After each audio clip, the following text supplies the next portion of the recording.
Orang miskin itu pakai uang sebagai pelarian gue sebutnya dalam tekanan hidup.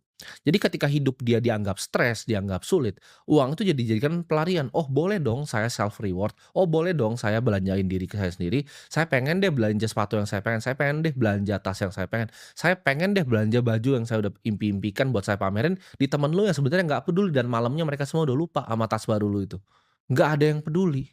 Pembelian orang miskin itu semuanya ya, menurut gue pribadi itu hanya efek dari pencarian validasi sosial. Mereka gengsi nggak punya mobil. Kalau gue di posisi yang lagi merintis, gue naik Gojek, naik Grab setiap hari nggak masalah.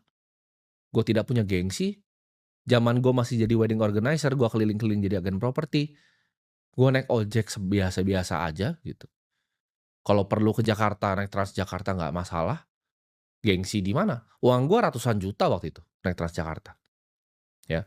Ketika gue punya uang income gue ngomong, bukan aset, income, gue punya pendapatan Rp100 juta di usia yang sangat muda, spending gue itu mungkin lebih kecil dari kalian yang UMR. Itu bukti seberapa kalian banyak gayanya.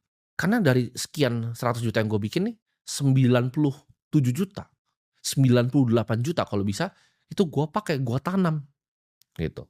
Di investasi, baik itu kepemilikan perusahaan, ya kan, baik itu juga Bitcoin. Gue cari aset yang langka gitu. Kalau sekarang kan udah lebih banyak ya, aset-aset gue. Self reward untuk gue pribadi itu adalah, ya tadi konsep bayar diri lu sendiri. Ketika lu punya gaji 4 juta, bisa berhasil sisihin 400 ribu atau sejuta, sejuta ini lo harus pakai nih. Untuk apa nih sejuta ini?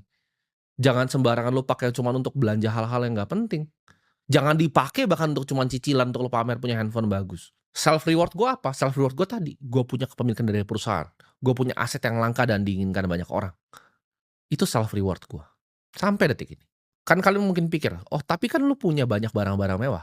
Betul, orang kaya yang gue perhatikan ya, itu konsumtif pakai hasil dari investasinya.